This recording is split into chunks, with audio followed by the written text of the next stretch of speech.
Bien, entonces, a lo largo del curso, pues obviamente no todos hemos tenido el mismo privilegio de poder contar con algunas diapositivas, que bueno, yo las he hecho con el mayor cariño para ustedes, y, y que puedan explicar un poco mejor las patologías que tienen en los diferentes temas que nos tocó abordar durante estas semanas.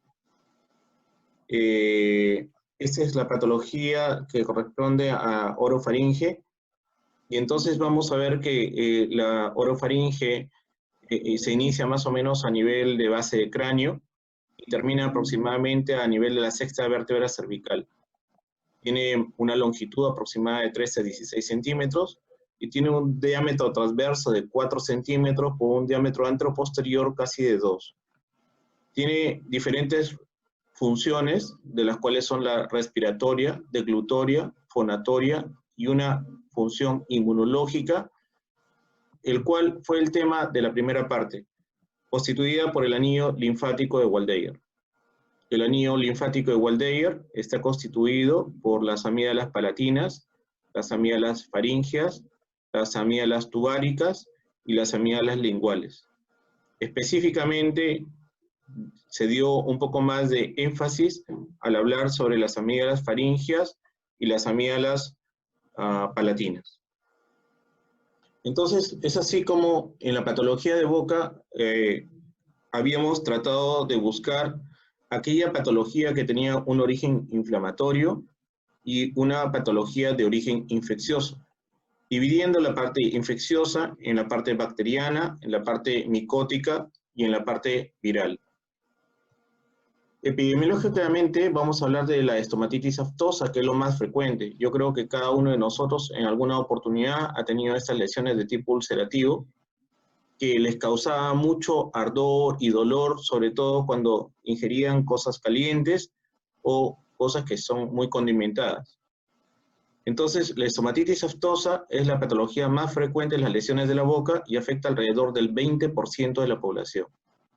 Su etiología es completamente desconocida, sin embargo, existen factores que son predisponentes, por ejemplo, el estrés. Ustedes están a puerta de dar un examen y no sería inusual que ustedes puedan tener sus aftas, los cambios hormonales, porque obviamente esto va a generar un cambio hormonal en ustedes, probablemente van a tener que dormir mucho más tarde o levantarse más temprano para leer.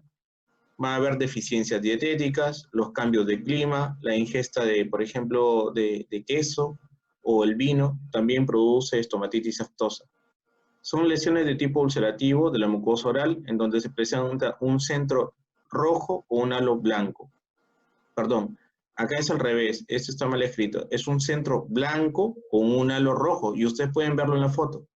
El centro de la úlcera es blanca y el halo es rojo.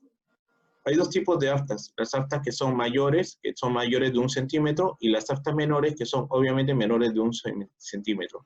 Pero existe una variante que es la estomatitis aftosa vesicular, que nos permite hacer un diagnóstico diferencial con la estomatitis de tipo herpético. ¿Por qué? Porque la estomatitis aftosa no hace fiebre, en cambio la estomatitis aftosa vesicular sí la hace. El tratamiento para un afta es completamente sintomático y las lesiones van a desaparecer en un periodo entre 10 y 14 días.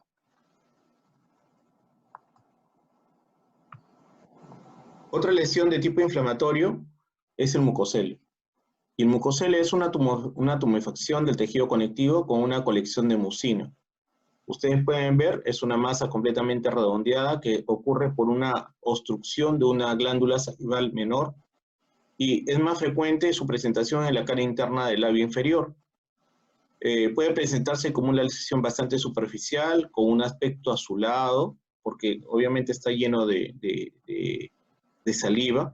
Es bastante indolora, fluctuante, pero es bastante recidivante, porque generalmente uno empieza a morderse esa lesión y desaparece, pero después nuevamente vuelve a reaparecer. Sus características son de dos tipos: por extravasación, lo que ocurre por traumatismos, o por retención, que se debe específicamente a una obstrucción de la glándula salival. Ese mismo proceso obstructivo puede ocurrir en una glándula salival mayor, y estamos hablando de las glándulas sublinguales. La obstrucción de una glándula sublingual va a dar una tumoración con el aspecto que se describe en la figura, que te va a impedir hablar adecuadamente. Generalmente también acá la idea es que las comienzan a pinchar y se rompe y se vuelve a llenar. El color es rosado violáceo y el tratamiento es quirúrgico. La técnica quirúrgica que se describe es la marsupialización, que ustedes pueden ver la forma como el conducto queda abierto para que la secreción salival pueda salir directamente hacia al piso de la boca. Ahora vamos a hablar sobre la patología aguda viral o bacteriana.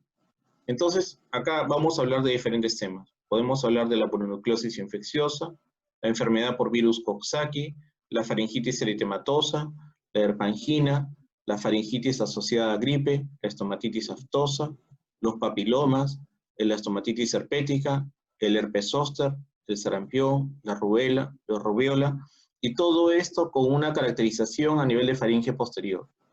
Por su parte, en el lado bacteriano, podríamos hablar sobre la faringoamielitis por estreptococo beta hemolítico del grupo A, una faringoamielitis por estreptococo beta hemolítico de los grupos C y G, y una faringoamielitis por el microplasma pneumoniae.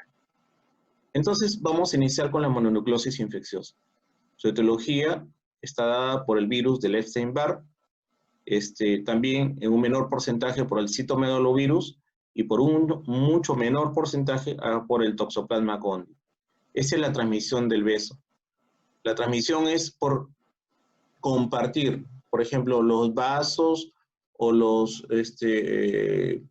cubiertos, ¿no? Mucha gente, por ejemplo, tiene la costumbre de llevarse, por ejemplo, compartir una gaseosa o una cerveza y solamente solicitan un vaso, y ese vaso lo pasan de boca en boca, y entonces esta es una forma de transmisión. El cuadro clínico está dado por fiebre, adenopatía a predominio cervical, pueden existir adenomegalias profundas a nivel de los ilios pulmonares o el mediastino, también se puede palpar una esplenomegalia o una hepatomegalia en el 10%. La faringitis puede ser de tipo eritematoso, la que es la más benigna, por decirlo así. Puede ser purulenta o úlcero-membranosa, tal cual se describe en la imagen que les he adjuntado. El síndrome dérmico, la mononucleosis infecciosa, también se puede evidenciar por una erupción de tipo exantema. Los otros síntomas que también pueden aparecer en la mononucleosis son diaforesis, cefalea, astenia, artromialgias, y en la hematología vamos a ver los linfocitos atípicos. El diagnóstico se hace a través del monospot o la prueba de anticuerpos eternófilos.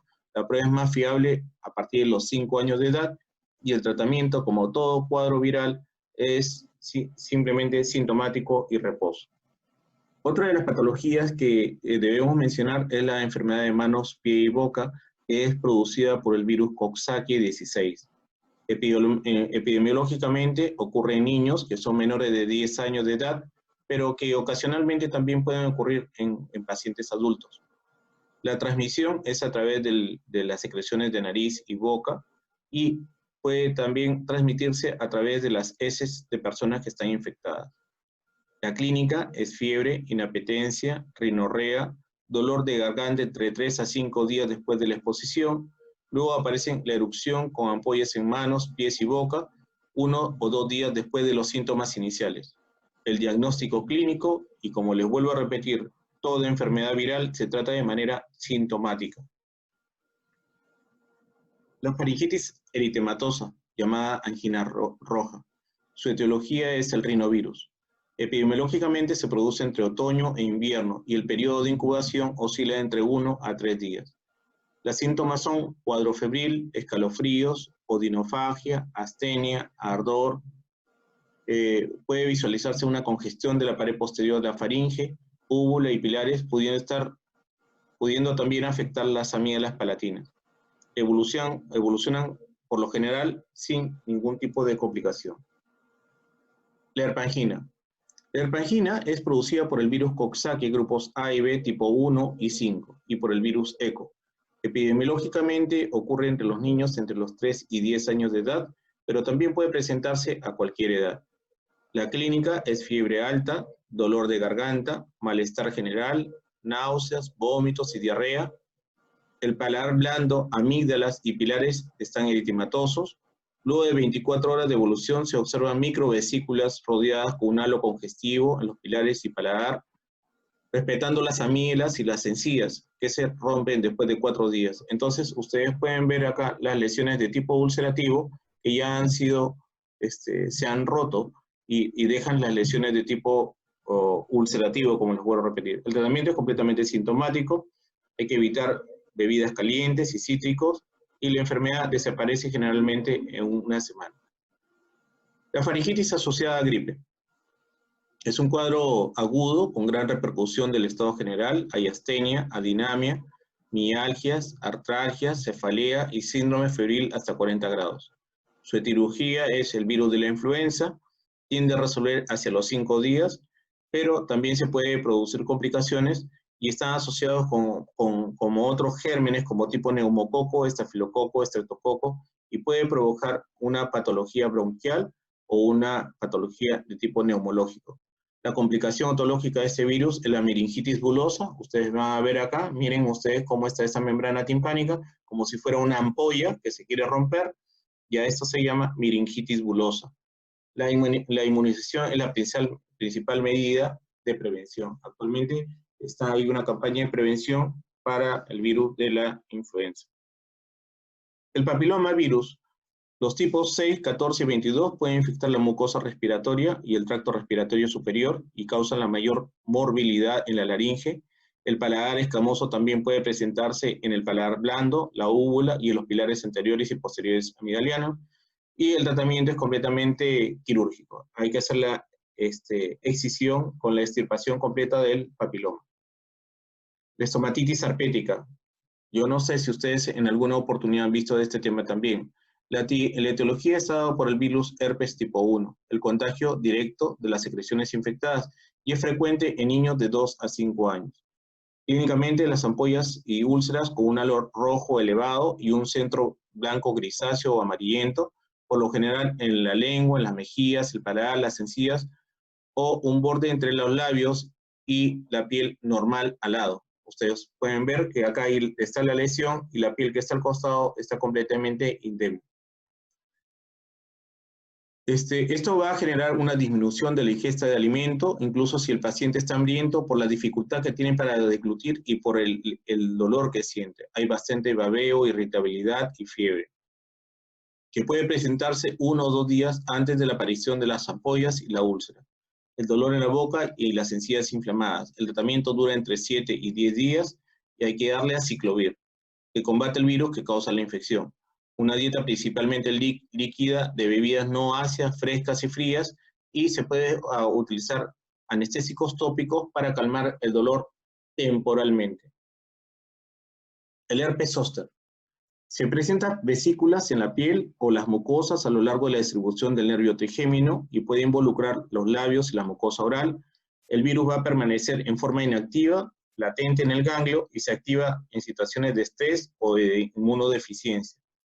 La infección por varicela sistémica también involucra lesiones vesiculosas típicas de la mucosa oral que se resuelven alrededor de los 10 días. El sarampión. El virus de sarampión pertenece al género Morbillivirus de la familia Paramyxovirus. Es muy contagiosa y se propaga fácilmente por las gotas de flujo. El periodo de incubación del sarampión oscila entre 8 y 12 días desde la exposición del virus y produce una faringitis con enrojecimiento difuso de amígdalas y paladar, y a partir del tercer día aparecen las características manchas de Koplik en la mucosa yugal. Recuerden, cuando ustedes hablan de sarampión, tienen que ustedes buscar las manchas de Koplik. Estas son las famosas manchas de Koplik, lo que ustedes ven acá. Entonces, en la mucosa, rodeando la desembocadura del conducto externo, las que presentan un centro amarillento, miren, un centro amarillento rodeado por un halo congestivo y tiende a desaparecer al comenzar la erupción cutánea. También se presentan tos, síndrome febril, fotofobia, mialgias, artralgias y se puede realizar la confirmación diagnóstica mediante serología. El tratamiento es sintomático, las complicaciones pueden originarse por el mismo virus o por la sobreinfección bacteriana e incluyen diarrea intensa, infecciones al oído, laringotraqueobronquitis, neumonía, meningoencefalitis, convulsiones y ocasionalmente la muerte. Esto de acá felizmente ya ha sido manejado porque apareció la vacuna. Entonces, esta vacuna contra el sarampión es una vacuna de virus atenuado que está asociado con la vacuna contra la papera y la rabiola. Es la vacuna triple viral. Esta vacuna es obligatoria y debe aplicarse a los niños al cumplir el año de vida, con un refuerzo al ingreso escolar. También se aplica una dosis a los 11 años a aquellos niños que no hubieran recibido las 2 dosis correspondientes. Entonces, afortunadamente, este tipo de lesión ya tiene cura gracias a la vacuna. La rubiola también es otra enfermedad exantemática de etiología viral. Se caracteriza por congestión faríngea con un poco compromiso amigdaliano. En paladar blando se puede apreciar un puntilleo congestivo, evoluciona favorablemente de 2 a 3 semanas. La vacuna contra la rubiola es una vacuna con virus vivo atenuado que se asocia con la vacuna de la papera y el sarampión. Esta vacuna es obligatoria y se debe aplicar al año de edad. Entonces, con esto estamos terminando todas las patologías virales. Y de esto podríamos nosotros concluir que la mayor parte de las patologías virales tienen un tratamiento completamente sintomático y que su forma de evolución es bastante autolimitada. Generalmente oscila entre 10 y 14 días la presencia del virus y con la sintomatología correspondiente. La mayor parte presenta dolor de cabeza, malestar general, fiebre, salvo la complicación por una mononucleosis infecciosa que te puede producir una adenopatía, con adenopatía también de estructuras internas y una hepato- y esplenomegalia. La mayor parte de las lesiones ceden espontáneamente. Hay que simplemente dar el tratamiento sintomático. Y luego vamos a hablar sobre otro cuadro que también es bastante frecuente y vamos a hablar sobre adenoides y amígdalas. Estas cumplen una función completamente inmunológica. Las amígdalas están recubiertas por un epitelio pluriestratificado y tiene entre 20 a 30 criptas. Las adenoides tienen un epitelio respiratorio y tienen una gran producción de inmunoglobulina A secretora. Ambas estructuras son productoras de diferentes tipos de inmunoglobulina y cumplen una función de defensa, sobre todo durante los primeros 3 años de vida, y es importante resaltar que el mayor crecimiento se da entre los 3 y 6 años. Las adenoides, su estudio se puede hacer a través de la palpación y la nasofibroscopía y una radiografía, que es la forma más simple de poder evidenciar las adenoides. Las dos medidas anteriores, la palpación y la nasofibroscopía, son un poco cruentas para el niño para poder determinar el tamaño adenoideo. Los síntomas de hipertrofia adenoidea se pueden correlacionar con respiración bucal, ronquido nocturno, sueño agitado y con frecuencia de apneas nocturnas. El apnea es un paro respiratorio que puede durar algunos segundos y que le va a producir una alteración en el sueño del niño. Se suele ver una fascia adenoidea con el paladar ojival, protrusión de la premaxila, boca entreabierta. Su patología infecciosa es mayormente viral y está dada por el rinovirus, por la influenza, por adenovirus, por el virus sincicial y parainfluenza. Sin embargo, la patología bacteriana está dada por el Streptococcus pneumoniae, el Haemophilus influenza y la Moraxella catarrhalis. No siempre los cuadros infecciosos tienen la relación con el tamaño de las adenoides, y el plan quirúrgico es la adenoidectomía. Sin embargo, existen contraindicaciones que son absolutas, como por ejemplo aquellos niños que tienen paladar hendido o insuficiencia velopalatina o úvula bífida. Son las contraindicaciones de la adenoidectomía. La patología amigdalar se pueden dividir en hiperplásicas o infecciosas. Las hiperplásicas se relacionan con una reacción de tipo inmunológico, infecciosa o pueden ser de origen desconocido. En las infecciones pueden ser por bacterias, que también es el estreptococo, A, alfa y beta hemolítico, Haemophilus influenza, Moraxella catarrhalis, Staphylococcus aureus, y los virus más frecuentes son el influenza, el herpes, el sincicial respiratorio y Epstein-Barr. Hasta los 2 años es poco posible ver infecciones bacterianas por las inmunoglobulinas maternas que poseen. Es decir, que la patología más frecuente de amigdalitis se da después de los 3 años de edad. Ahora, los gérmenes más frecuentes, en primer lugar, son los cuadros virales. Yo les diría que el 70% de patología faríngea es de tipo viral y el 30% corresponde al cuadro de tipo bacteriano. Dentro del cuadro bacteriano, el más frecuente es el estreptococo, seguido por el hemófilos y luego la moraxela. El tratamiento de elección frente a una amigdalitis aguda es la penicilina, amoxicilina o la eritromicina. Y si no hay respuesta con el tratamiento habitual, se debe plantear el tratamiento con antibióticos que curan a microorganismos productores de beta-lactamasas, como las cefalosporinas que son de segunda generación, o la amoxicilina con el ácido clavulánico. La indicación quirúrgica en cuadros de amigdalitis a repetición, absceso periamidalar, cuando son focos de infección a distancia, cuando existe halitosis, convulsiones febriles o foco amidalar. Está contraindicado hacer la amidalectomía en pacientes que tengan algún tipo de coagulopatía. Finalmente vamos a tener la faringoamigdalitis. Es un proceso agudo febril inflamatorio de la mucosa faringoamidalar. Los signos son edema, eritema, exudado, úlceras y vesículas. Epidemiológicamente está dado por el rinovirus. Es más frecuente en otoño y primavera, el coronavirus en invierno y el virus de la gripe entre los meses de diciembre y abril. Los brotes de faringoconjuntivitis viral por adenovirus pueden ser en verano.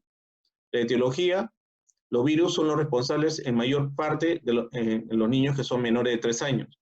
La infección por estreptococo beta hemolítico de grupo A es la causa del 15 al 30% entre los niños entre los 5 y 15 años de edad y ocurre en invierno o inicios de primavera. Los factores predisponentes para cuadros de faringoamigdalitis es el hacinamiento, el contacto íntimo en los colegios o en instituciones cerradas, y el periodo de incubación entre una persona que está infectada y una que se va a infectar es de 12 horas a 5 días. Entonces, la etiología infecciosa de la faringoamigdalitis aguda está dado por el estreptococo beta hemolítico de grupo A. Las otras bacterias de interés clínico son también los estreptococos beta hemolíticos de los grupos C y G, el Mycoplasma pneumoniae. También podemos ver cuadros en donde esté el Treponema pallidum, el Corynebacterium diphtheriae y los virus, los que ya hemos mencionado.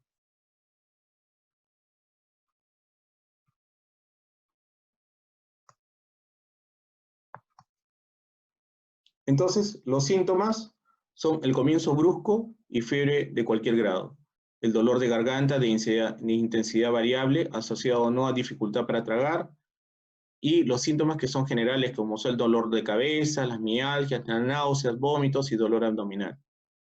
En los signos, en lo que nosotros exploramos en el examen clínico, vamos a ver eritema difuso, amígdalas eritematosas, petequias, adenopatía cervical anterior dolorosa, aliento fétido. Y el diagnóstico, pues, es netamente clínico. No hay una clínica que sea característica de las bacterias. Sin embargo, la rinorrea, afonía, tos, conjuntivitis, diarrea y aftas pueden hacer disuadir al médico y pensar de que se trata de un cuadro completamente viral. El diagnóstico puede hacer a través de algunas pruebas.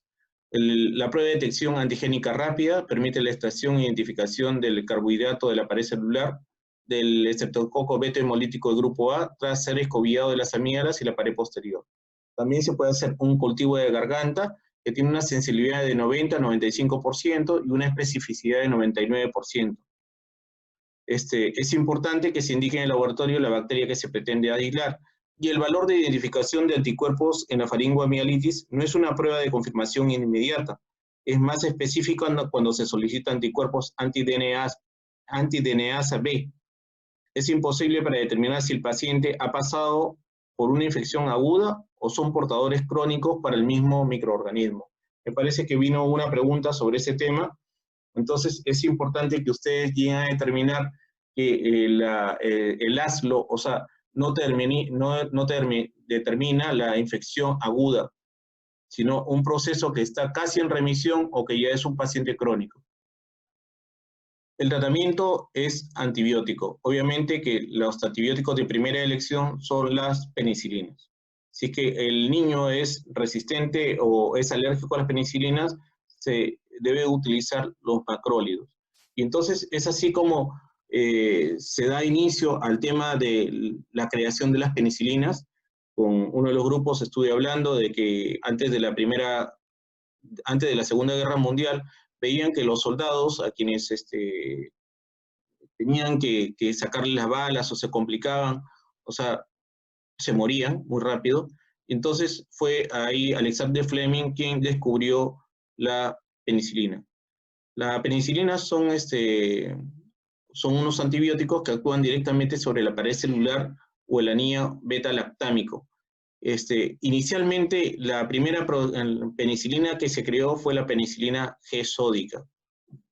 Lo que pasa es que en esta penicilina G-sódica veían que a la gente tenían que inyectarla cada cierto momento y las inyecciones eran muy, muy dolorosas, motivo por el cual se opta por buscar una nueva alternativa y Fleming decide colocarle un poco de procaína para aliviarle el dolor. Y es que nace así la penicilina G-procaínica. Finalmente veían que ya se les había calmado el dolor a los pacientes, pero de todas maneras se tenía que colocar de manera continua. Entonces crean la penicilina de tipo benzatínica. Entonces la penicilina benzatínica tiene una acción más prolongada.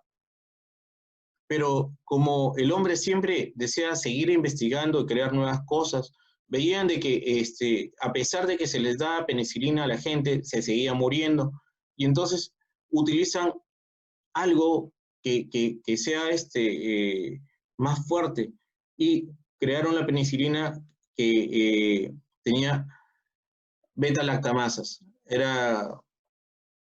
Y es así como aparece la oxacilina y la dicloxacilina. La oxacilina tiene una presentación intramuscular y la dicloxacilina una presentación oral.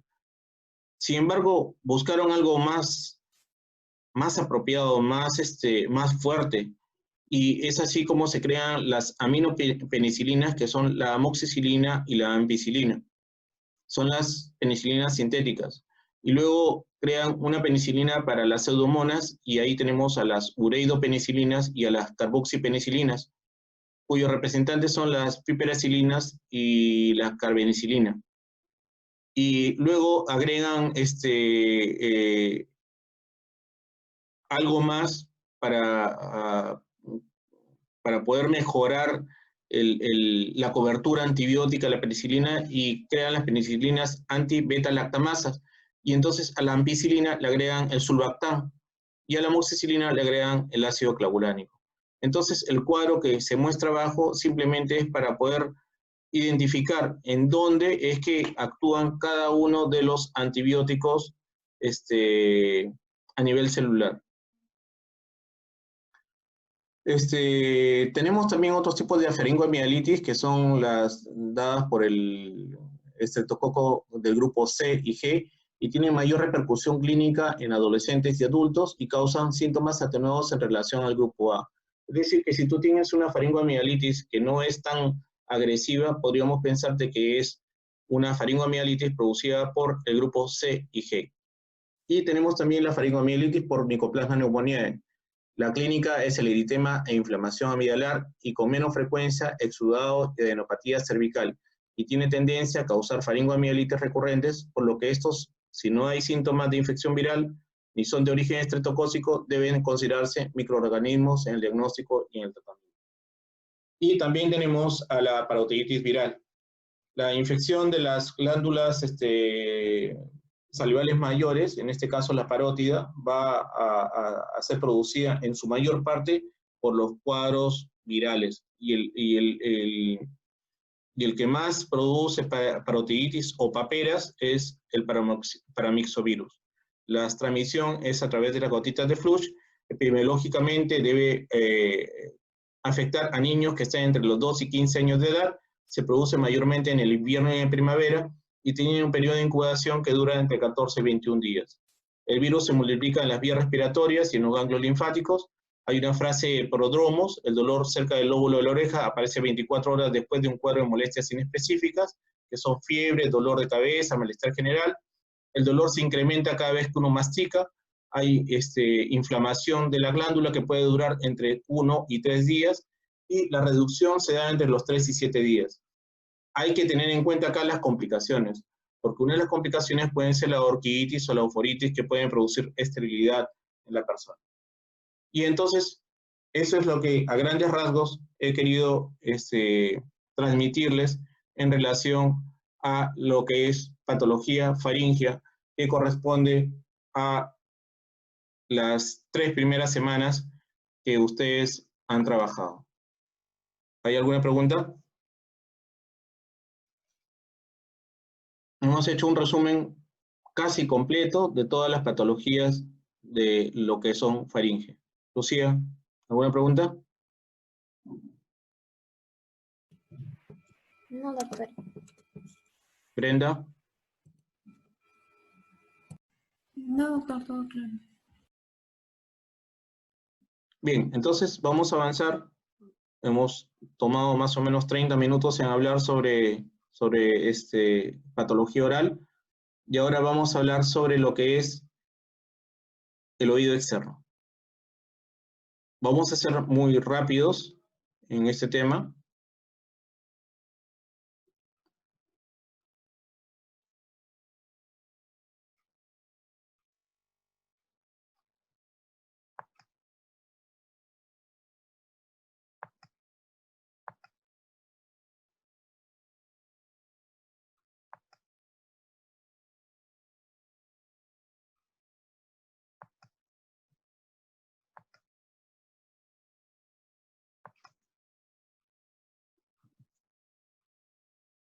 ¿Pueden visualizarlo ahí?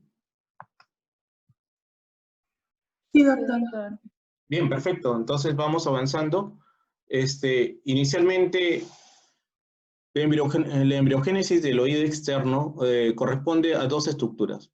Para empezar, hemos hablado de las hendiduras faringeas y tendríamos que hablar de la primera hendidura faríngea, la cual va a dar origen a lo que es el conducto auditivo externo, cuya medida es más o menos de 2,5 centímetros, pero por fuera de la primera hendidura vamos a tener 6 montículos de tejido mesenquimático.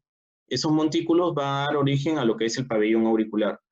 Generalmente, durante el proceso de formación se va a formar un tapón meatal, el cual se va a reabsorber más o menos hacia la semana 28 de gestación. El desarrollo del oído externo es muy sensible a ciertos medicamentos como la streptomicina, talidomida y los salicilatos. Eso puede condicionar a que haya algún problema en la formación del pabellón auricular. Y entonces vamos a tener malformaciones que son importantes, que tienen que ver con, por ejemplo, con pabellones grandes y mal adosados. Este niño, por ejemplo, es orejoncito, tiene los pabellones en asa. Hay pabellones que son muy grandes, que son macróticos, hay pabellones que son muy pequeños, que son micróticos, hay pabellones con alteraciones de forma, como el pabellón de Darwin, ya en algunos grupos hemos tratado de conversar sobre eso, el de Wildermuth, el de Mozart, el doblado, etc. Y entonces también existen otro tipo de alteraciones que son las fístulas congénitas. Acá ustedes pueden ver una fístula, aparentemente es inocua. Lo que sucede es que mucha gente empieza a manipularse esta fístula y hace que se forme un absceso. Y ese absceso realmente sí viene a ser una complicación de esta fístula preauricular. Entonces las fístulas se ocurren por la falta del cierre de la primera hendidura branquial. Los síntomas generalmente es asintomática, salvo un pequeño orificio que está por delante del trago, ¿no? Pueden infectarse continuamente, por lo que tendríamos que darle antibióticos y analgésicos hasta su posterior extirpación.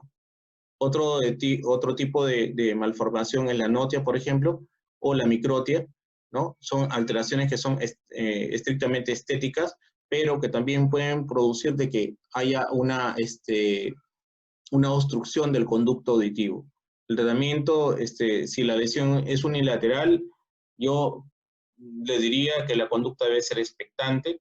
La cirugía que se debe hacer es una cirugía de Tanser, que es una cirugía muy larga y muy dolorosa para los pacientes.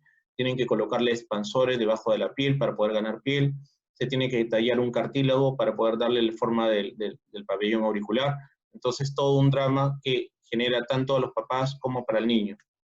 Entonces, acá tenemos diferentes tipos de pabellón auricular. Acá tenemos una fístula preauricular, acá tenemos una microtia, acá tenemos un orejoncito, una macrotia, acá tenemos una oreja enrollada, también acá. Tenemos acá un apéndice preauricular. en la parte de arriba tenemos la oreja de Darwin, ¿no? Y acá tenemos la oreja de Mozart. En relación a la histología, debemos saber que el pabellón auricular está compuesto por un cartílago que es de tipo elástico. Como ustedes deben saber, el cartílago elástico, tanto como el hialino, se nutren a través de su pericondrio. El cartílago fibroso es el que se nutre a través del líquido sinovial. Entonces quiere decir de que el cartílago de por sí, o sea, no tiene irrigación, salvo el pericondrio que lo cubre. El tejido que recubre el pabellón, el conducto, es un tejido epitelial que va perdiendo su queratina a medida de que va ingresando hacia la parte interna del conducto. El tercio externo del conducto auditivo externo, bueno, produce cerumen, que son glándulas sebáceas modificadas y que sirven para dar lubricación a la piel. ¿Alguna pregunta hasta ahí? ¿Todo está claro? Bien. Entonces, el oído externo tiene sus paredes.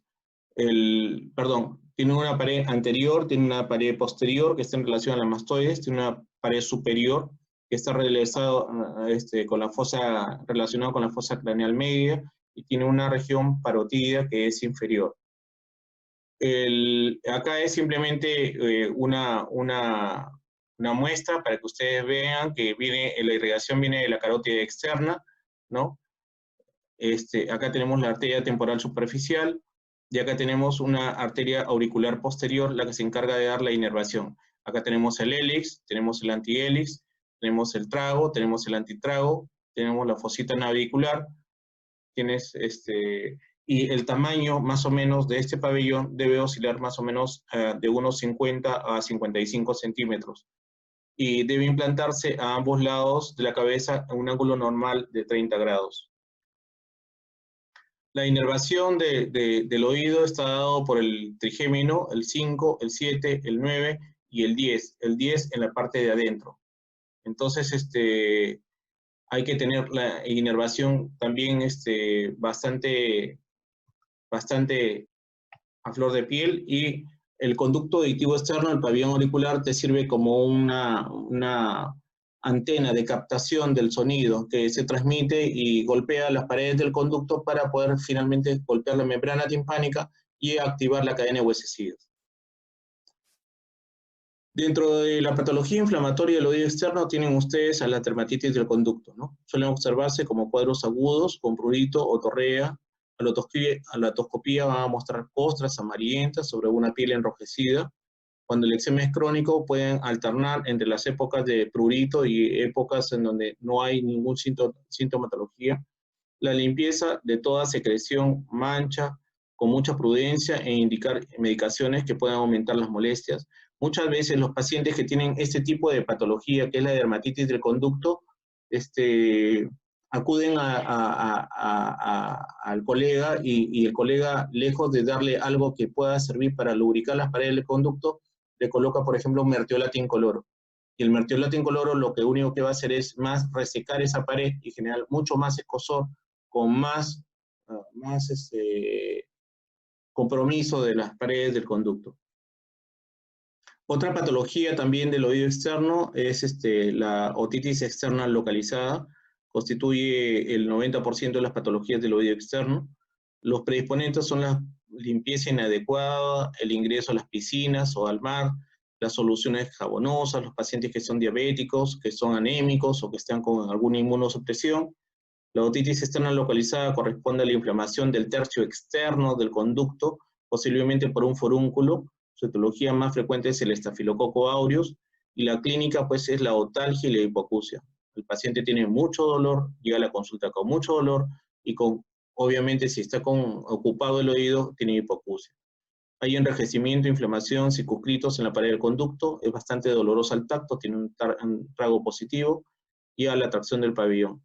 El tratamiento, cuando es una otitis externa localizada, le puede dar antibiótico oral, antiinflamatorio, calor local y drenaje de la zona fluctuante. La otra patología es la otitis externa difusa. Afecta por lo menos al 10% de la población alguna vez en la vida, es frecuente en niños entre 5 y 12 años, 5 veces más frecuente en la gente que va a las piscinas, que son nadadores.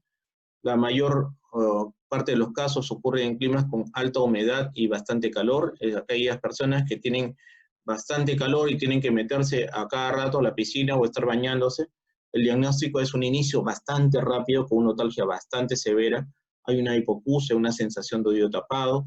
El examen tiene un trago positivo, la otoscopía muestra edema, otorrea. Hay adenopatías que son preauriculares o retroauriculares. La membrana timpánica es completamente normal cuando se puede ver. Obviamente que si es que está el conducto completamente ocluido, va a ser imposible que lo pueda ver. La etiología es el estafilococo aureus, puede encontrarse también la pseudomonas y pueden también haber gram negativos. El tratamiento es tópico, con gotas de aminoglucósidos o quinolonas, antiinflamatorios no esteroideos, soluciones acidificantes, cuidados de oído seco, que es lo más importante, antibióticos orales por 7 o 10 días, o tratamiento endovenoso, si ya nosotros vemos que existe un paciente que tiene inmunosupresión o es diabético. Si tú tienes a un paciente que ya es inmunodeprimido o es diabético, no pienses 2 veces, o sea, dale tratamiento por lo menos intramuscular y te aseguras que el trabajo está bien, está siendo bien hecho. Pero si tú vas a empezar, que primero le vas a dar gotas y después le vas a dar pastillas, le vas a complicar la vida al paciente. Entonces, simplemente la otitis externa es un gran paso para llegar a la otitis externa maligna en un paciente inmunosuprimido. Y entonces también tenemos la patología micótica, que también es bastante frecuente, es responsable del 10% de las otitis externas, predispone al tratamiento prolongado con gotas óticas, ¿no? La piel empieza a macerarse y la fisiopatología son los hongos, van a colonizar el estrato córneo y permanecen silentes durante días. Posteriormente empiezan a proliferar entre la queratina descamada de la piel y el cerumen, produciendo una inflamación de la piel y del conducto con un crecimiento de colonias, ¿no? El cuadro clínico es un prurito intenso del oído, se meten palitos de fósforo, se meten hisopos, se meten la llave del carro, y va a encontrar que existen masas algodonosas o hifas negras, y cuando se evidencia cándida, pues ustedes van a ver masas blancas. Cuando se ve aspergillus, ustedes van a ver las masas de color negro. Acá, obviamente, que el hongo prolifera en la humedad. Entonces, lo que tienen que hacer es hacer los cuidados de oído seco. Evitar de que el paciente pueda ingresar a la piscina o cuando se va a duchar, pues que utilice un algodón que lo pueda mojar con un poco de glicerina líquida o aceite de bebé Johnson para que el agua no ingrese dentro del conducto, ¿no? Y el tratamiento son con antimicóticos, que son clotrimazol en gotas, y generalmente por 2 semanas. Son a veces muy difíciles de erradicar. Y acá están las cifras que se ven. Y también tenemos la patología tumoral del oído. En la patología tumoral tenemos la sexostosis, que son crecimientos óseos, ¿no? El factor de riesgo son los pacientes que hacen natación o buceo y el tratamiento es quirúrgico. Y el osteoma, que es un tumor único de tendencia a crecer unilateral y el tratamiento es quirúrgico también. Y también tenemos acá las patologías malignas. De entre los más frecuentes tenemos el carcinoma epidermoide, acá tenemos el carcinoma, el vaso celular, y acá tenemos el melanoma. Dentro de los tres, el más maligno es este de acá, el melanoma. Entonces, eso es lo que corresponde, chicos, a la patología de oído externo. ¿Alguna pregunta? ¿Alguna pregunta, chicos? ¿Todo está claro? Bien. Bien, entonces, son 8:50, nos quedan 10 minutos para hablar de oído medio y oído interno. Vamos a hablar oído externo, oído interno.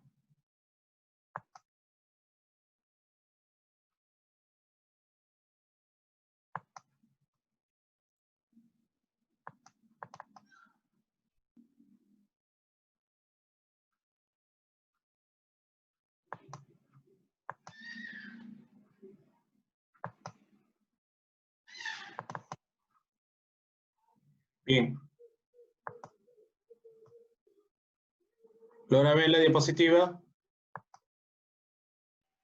Sí, doctor.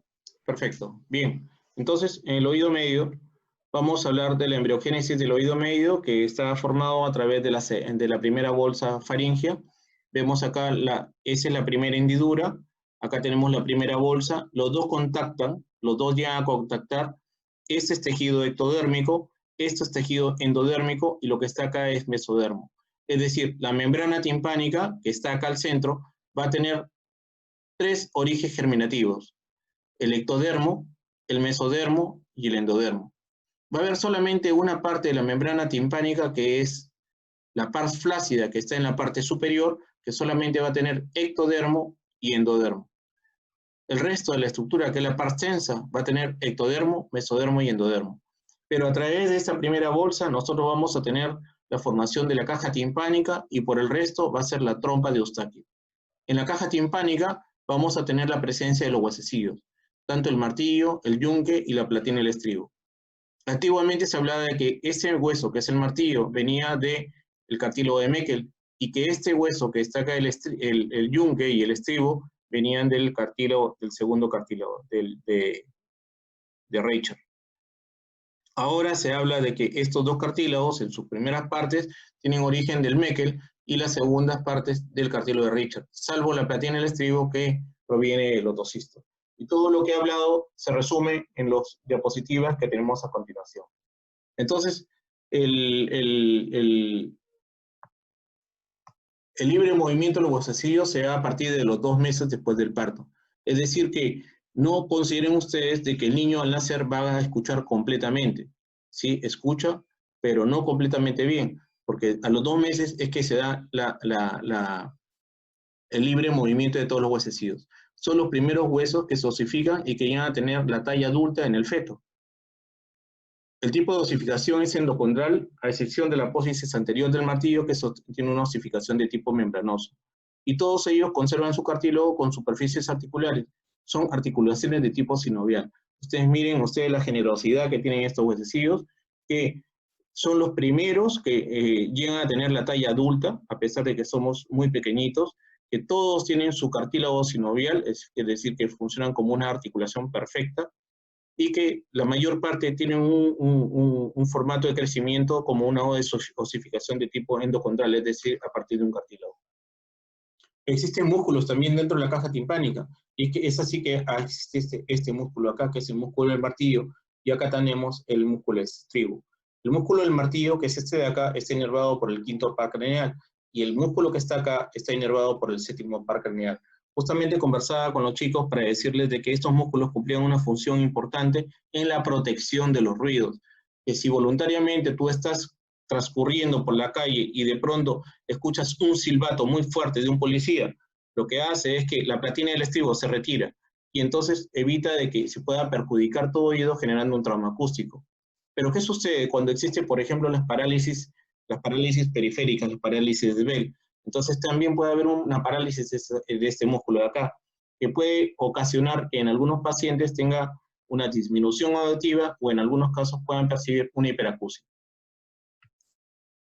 La histología de la caja timpánica está dada por un epitelio que reviste la caja timpánica, que es de tipo cúbico. Los huesecillos están formados por hueso compacto, los músculos son de tipo estriado, y la trompa de Eustaquio tiene un epitelio respiratorio, es decir, un pseudoestratificado cilíndrico ciliado. Las paredes de la caja timpánica, ayer estuvimos hablando, o hace unos días, es una caja. Y una caja tiene 6 paredes. Tiene una parte de arriba, que es el techo, tiene una parte de abajo, que es el piso, tiene una parte medial, tiene una parte externa, tiene una pared anterior y una pared posterior. La pared lateral está formada por la membrana timpánica, y hemos hablado acá de toda esta membrana timpánica, en donde ustedes ven el mango del martillo, y acá deben encontrar el triángulo luminoso de Politzer, ¿no? Y acá va a haber la parte de la pars flácida. Si ustedes se dan cuenta, la membrana timpánica está rodeada por un rodete anular, que es el anulus, pero que termina acá y acá, en los pies anteriores y posterior del martillo. En la parte de arriba se va a formar una incisura, que es la incisura de Rivinus, en donde se va a encontrar la pars flácida, o membrana de Schaffner. Entonces, acá simplemente es una imagen para que ustedes vean el mango del martillo, la cabeza, ¿no? Esta es la parte de la membrana de Schaffner, ¿no? Acá está la cuerda del tímpano, acá está el yunque, Miren ustedes qué bonito se ve el triángulo luminoso de Politzer. Y entonces vamos a pasar a la pared medial. La pared medial es una pared bastante importante que está separada en dos partes por un dintel que es el dintel neuromuscular.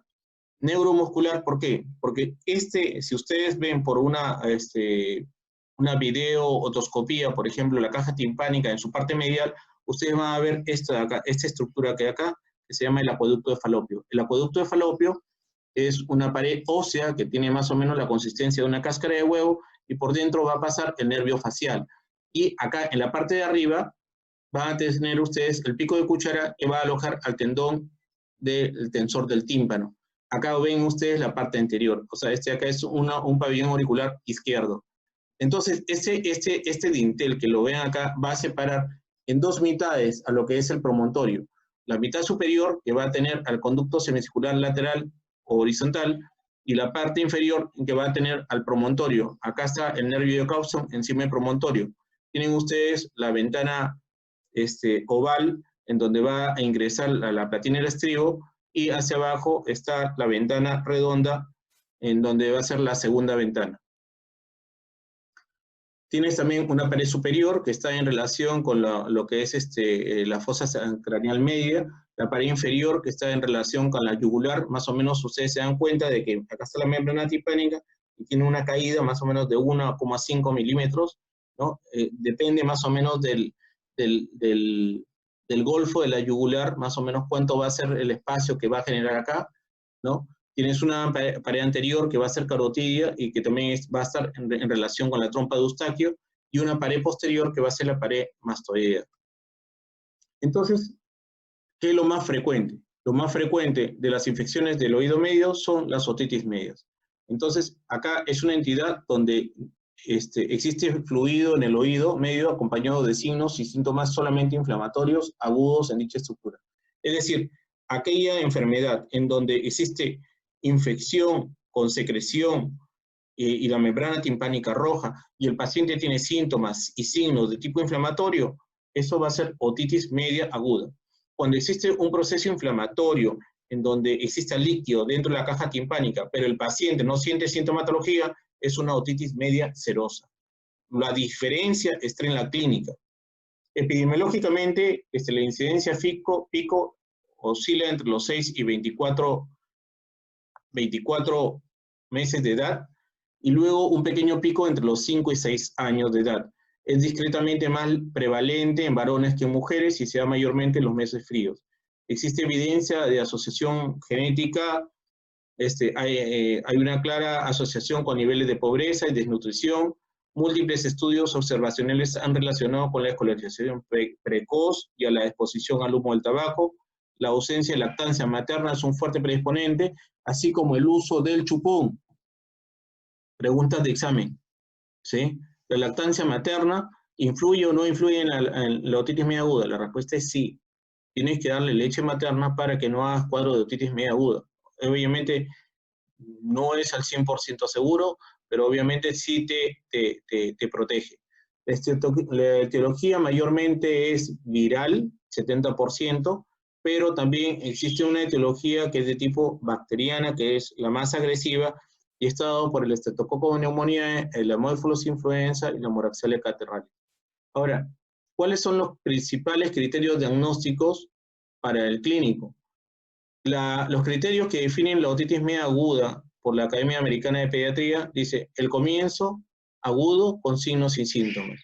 La presencia de fluido en el oído medio demostrándose mediante abombamiento de la membrana timpánica, pérdida de la movilidad de la membrana timpánica, supuración procedente del oído medio a través del tímpano, y signos y síntomas de inflamación del oído medio sugeridos por nítido enrojecimiento de la membrana timpánica, claro dolor, irritabilidad, originando en el oído alteración de la actividad normal o del sueño. La otitis media aguda, el pronóstico y los marcadores clínicos exploratorios para decidir el ingreso al hospital.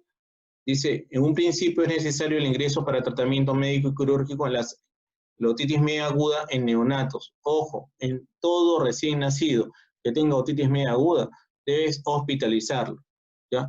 La otitis media aguda en niños menores de 6 meses con importante afectación del estado general. Recuerda que la edad promedio para que ocurra otitis media aguda de tipo bacteriano es entre 6 meses y 24 meses. Si tú tienes a un niño menor de 6 meses, debes darle antibiótico o ingresarlo a una sala de urgencias para controlarlo. Luego dice, en la otitis media aguda de cualquier edad, cuando existe sospecha o certeza de complicación supurada o regional, del tipo meningitis, mastoiditis, parálisis facial o nistagmo, en esos niños tienes que hospitalizarlos. Y en los pacientes con enfermedad de base asociadas a inmunosupresión. Entonces, estos son los criterios clínicos que hacen que tú tengas que tener un poco más de destreza para poder hacer el diagnóstico de otitis media aguda en estos niños, porque tienes que hospitalizarlos. ¿Existen marcadores clínicos exploratorios para decir la consulta con el especialista en otorrino? Sí. Si tú tienes a un niño con una otitis media aguda de repetición, con otorrea persistente más de 6 semanas, que tiene situaciones en las que está indicada la meningotomía, timpanocentesis de urgencia, por ejemplo, en un episodio agudo que no mejora con terapia antibiótica, o una otitis media aguda con otalgia muy intensa que no se controla con analgésicos, debes derivarlo al otorrino. Se requiere evaluación audiológica por sospecha de hipoacusia mantenida tras algún episodio o ausencia de líquido en el oído medio, cuando existe retracción de la membrana timpánica o cuando existe sospecha de colestatoma. ¿Cuál es el tratamiento? Hicieron varios estudios. En uno, por ejemplo, dijeron, a ver, no les vamos a dar tratamiento para el dolor y vamos a esperar. Y en algunos les dieron paracetamol después y al otro grupo les dieron ibuprofeno. Entonces hicieron en un trabajo una comparación. Aquellos que recibieron placebo, aquellos que recibieron paracetamol y aquellos que recibieron ibuprofeno. Y se dieron cuenta de que las dosis de ibuprofeno mejoraban sustantivamente el dolor en relación a aquellas personas que no utilizaban absolutamente nada. No había una diferencia muy significativa entre utilizar el ibuprofeno y el paracetamol, pero sí lo que se debía hacer era duplicar las dosis del ibuprofeno para poder generar un mejor tratamiento para el dolor. Existe mucha discrepancia también en relación al tratamiento antibiótico, si es que deberían empezar con el tratamiento antibiótico temprano o darle el tratamiento posterior, esperar las 48 horas para poder iniciar el tratamiento, porque aducían de que como la mayor parte de las causas son virales, pues habría que esperar a ver si es que se complicaba el cuadro para poder iniciar con el tratamiento antibiótico. Y entonces, en relación a este estudio, dijeron, el tratamiento antibiótico temprano ayuda a prevenir la perforación timpánica y evita la infección del oído contralateral y disminuye el dolor en un periodo de 2 a 7 días. Sin embargo, se debe evaluar los efectos adversos que se originan, porque generalmente el antibiótico te puede producir diarrea o te puede producir algún problema gastrointestinal. Entonces, es relevante iniciar el antibiótico en los siguientes casos. En niños entre 3 y 6 meses, obviamente que sí, tienes que darle antibiótico. En niños menores de 2 años con otitis bilateral, tienes que darle antibiótico. En toda edad con otorrea, descarte de otitis externa, en toda edad con sintomatología de enfermedad intensa y en pacientes en quienes no se puede hacer un seguimiento. Tú debes darle el antibiótico sí o sí. La prevención, ¿cómo previenes tú los cuadros de otitis? Con la lactancia materna. Hay algunos chicles que venden chicles con xilitol que también te ayudan a prevenir la otitis media aguda. Hay que evitar la exposición al humo, evitar el uso del chupón y la vacunación antineumocócica y para la gripe. O sea, con esto, la vacunación en un inicio ha disminuido sustantivamente los cuadros de otitis media aguda. Sin embargo, los cambios de los serotipos del neumococo ha hecho de que nuevamente el neumococo esté entre las primeras causas que origine otitis media aguda de tipo bacteriano.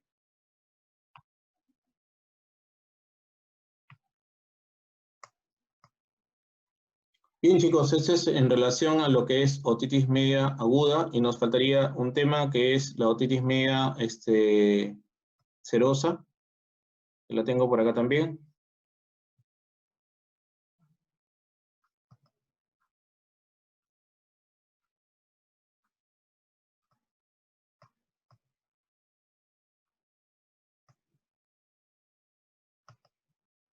La otitis media serosa con infusión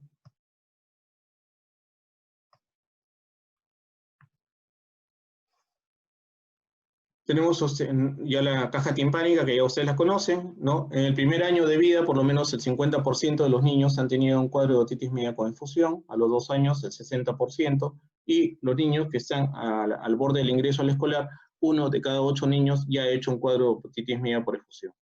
La edad frecuente es entre 6 meses y 4 años, ya lo hemos visto anteriormente con otitis media aguda. El sexo igualmente que predomina es el sexo masculino. Existe una clara predisposición en aquellos niños que tienen paladar hendido o síndrome de Down en un porcentaje de 60 a 85%. Estamos dándonos cuenta que los niños que tienen una lactancia materna bastante restringida o aquellos niños que tienen exposición al humo del cigarrillo son más predispuestos a tener cuadro de otitis media con efusión, así como aquellos que tienen obstrucción nasofaringea o reflujo gastroesofágico. Es la causa más frecuente de hipoacusia en niños. Hay que tenerlo bien alerta. Esto va a generar, si es que el niño no escucha bien, un deterioro del lenguaje, o sea, no se va a expresar adecuadamente. El hecho que no te escuche bien va a generar un problema en la conducta en el colegio y de por sí un bajo rendimiento escolar.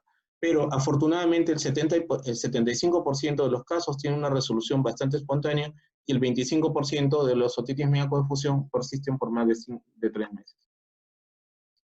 Entonces, la patología está en relación a los niños que son menores. Ya sabemos que la trompa de Eustaquio es más horizontal y más corta, ¿no? En relación a los adultos. Este es el epitelio pseudoestratificado. Ese es el mecanismo cómo se produce la otitis media con secreción. Viene el antígeno, se interacciona con el epitelio respiratorio, ocurre un proceso inflamatorio con un proceso de vasodilatación, hay liberación de histamina, óxido nítrico, predecinina, hay un proceso de fagocitosis y quimiotaxis con activación de la inmunidad celular y humoral. Se van a liberar los metabolitos derivados de los leucotrienos y el ácido araquidónico. Va a haber una inducción a una diferenciación celular, va a haber un mayor acúmulo de células caliciformes que son productoras de moco, y finalmente va a haber un mecanismo oxidativo donde se van a liberar los radicales libres, haciendo un daño celular con muerte celular y la formación del pus. Entonces, esa es la otra teoría, la teoría de los biofilms, ¿no? Que son comunidades que comparten, por ejemplo, las bacterias, hongos, virus, y que generan un tipo de resistencia específico para algunos tipos de antibacterianos. La otitis media con efusión tiene un diagnóstico netamente clínico, y tenemos a la anamnesis con el examen físico. En la anamnesis van a encontrar una sensación de oído tapado, otalgia leve, hipoacusia, retardo en el desarrollo del lenguaje, hiperactividad, y va a haber una pérdida de la transparencia o engrosamiento y cambio en el tono, el nivel hidroaéreo con derrame, que puede ser seroso, mucoso o seromucoso, va a haber retracciones y atelectasia de la membrana timpánica. Estas son las caritas de los niños que tienen una otitis media con efusión. Estos son los tipos de membranas. Esta es una membrana completamente normal. Miren ustedes el triángulo luminoso Pulitzer, ven el mango del martillo. Esta es una membrana timpánica de una otitis media aguda. Miren ustedes, completamente enroquecida. Tienen acá una otitis media con efusión. Miren ustedes el desnivel aéreo que existe acá. Son la parte de burbujas que aparecen. Obviamente que acá ya hay una retracción de la membrana timpánica. Miren ustedes la posición original. Acá está completamente bombada por la secreción y acá está retraída. Entonces, acá va a haber diferentes tipos de membranas timpánicas. Una otitis media con contenido mucoso. Acá hay una retracción de membrana timpánica. Acá hay una retracción de membrana timpánica como una tímpanoesclerosis. Y acá hay una retracción completamente adherida hacia el promontoria con una atelectasia de la membrana timpánica. Entonces, los exámenes son la impedanciometría, la audiometría, cuando se puede hacer. En niños pequeños a veces no colaboran para hacer el examen audiométrico, o los potenciales evocados auditivos. Entonces, generalmente en una curva audiométrica vas a encontrar una curva completamente plana. Entonces, acá está la disyuntiva, o sea, ¿qué cosa darle? Recuerden ustedes de que cada paciente es completamente diferente. O sea, no debes aplicar un mismo esquema de tratamiento a todos los pacientes. Hay pacientes en que sí necesitan antibiótico porque están saliendo de una otitis media aguda. Hay pacientes que necesitan un poco de corticoide porque tienen una rinitis alérgica. se puede dar carbocisteína o colocar tubos de ventilación. Eso lo vamos a ver acá. Entonces, acá vieron los antibióticos por otitis media coinfusión en niños. Esta es una revisión de 23 ensayos clínicos, es una metaanálisis con 3.258, en donde llegan a determinar de que, si bien es cierto, mejoran parcialmente los niños a los que les dan antibióticos, este grupo de niños también tiene una mayor cantidad de efectos adversos, y entonces deben ustedes tratar de buscar un equilibrio entre si es que debe recibir el antibiótico o debemos manejar los síntomas adversos sabiendo que probablemente la otitis media coinfusión pueda remitir completamente. Acá este es el uso de los esteroides nasales, ¿no? Si es que con el paciente con otitis media coinfusión, y acá este artículo nos demuestra de que no existe un beneficio en darles el esteroide nasal en los niños con otitis media coinfusión. Acá usan tanto el esteroide nasal como el antihistamínico, indicando de que tampoco no es beneficioso utilizar el esteroide nasal y el antihistamínico en un cuadro con otitis media coinfusión. Este artículo es de... Bueno, no tengo la fecha. Acá hay otro artículo en donde utilizan mucolíticos para ver si es que mejoran y han determinado que la carbocisteína sí puede ser adecuado en el uso de los niños que tengan otitis media coinfusión. Sin embargo, faltan estudios para poder certificar este trabajo. Entonces, ¿cuál es el tiempo de periodo para vigilar a un niño con otitis media coinfusión? Básicamente son 3 meses, ¿no? Desde la fecha del derrame del diagnóstico, un paciente que no está en riesgo o en aquel que no incluye cambios patológicos en la membrana. Los clínicos tienen la opción de continuar monitoreando a los pacientes con otitis media coinfusión pasados los 3 meses, específicamente en casos que no existen cambios patológicos en la membrana. Los tubos de ventilación, acá es bastante contradictorio también ese tema, porque en algunos pacientes es necesario colocarle el tubo de ventilación para poder ventilar la caja timpánica. En otros pacientes, o sea, debes sopesar el hecho del riesgo de que puedas producir una otitis media crónica en un paciente versus el hecho de ventilar el oído. Entonces, esto está también en bastante discusión al utilizar los tubos de ventilación. Las conclusiones en la otitis media coinfusión dicen en casos donde no existe infección bacteriana en las estructuras del entorno, no se necesita antibióticos porque los riesgos superan los beneficios. La carbocisteína se recomienda como una opción de tratamiento. Los antihistamínicos, como los corticoides inhalados, no han sido suficientemente probados. Sin embargo, deben considerarse como una opción en el tratamiento de la rinitis alérgica. Y los corticoides tienen beneficios a corto pero no a largo plazo. Y no se recomienda porque los riesgos superan a los beneficios. Chicos, acá es el tema de otitis media coinfusión. Y finalmente, la otitis media crónica.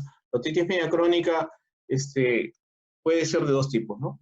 Puede ser una otitis media crónica simple o una otitis media crónica de tipo colestetomatosa. Generalmente las otitis medias crónicas que de tipo colestetomatosa, su perforación es completamente marginal.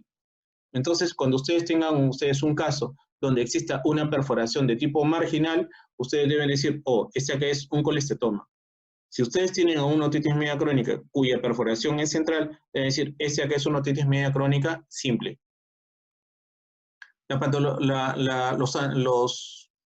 La etiología está dada por pseudomonas. Pueden haber anaerobios como el Corynebacterium, hay una que está el Proteus, ¿no? El Proteus, también pueden haber estafilococos en niños que son pequeñitos, en los recién nacidos, porque por el paso del conducto a través de la vagina, o sea, pueden llevarse la flora, las enterobacterias, los gram negativos. Entonces, deben apuntar ustedes hacia ese tipo de gérmenes cuando le van a dar el tratamiento antibiótico. Sin embargo, ustedes deben considerar de que el tratamiento definitivo de una otitis media crónica, así como todos los procesos crónicos que ustedes pueden encontrar, es quirúrgico. Si tú tienes una otitis media crónica, el tratamiento es quirúrgico. Si tienes una amigdalitis crónica, el tratamiento es quirúrgico. Entonces, deben ustedes determinar. Obviamente que no debes operar con un oído húmedo, porque si el oído está húmedo, simplemente te va a rechazar. Si es que tú quieres colocar un injerto timpánico, lo va a rechazar. Entonces, no se debe operar con oído húmedo, tiene que ser el oído seco. Quinolonas es una buena alternativa para iniciar el tratamiento, tanto locales como vía oral. ¿Alguna pregunta?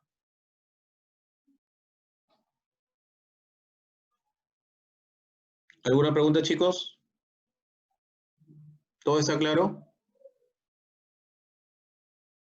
Romelia.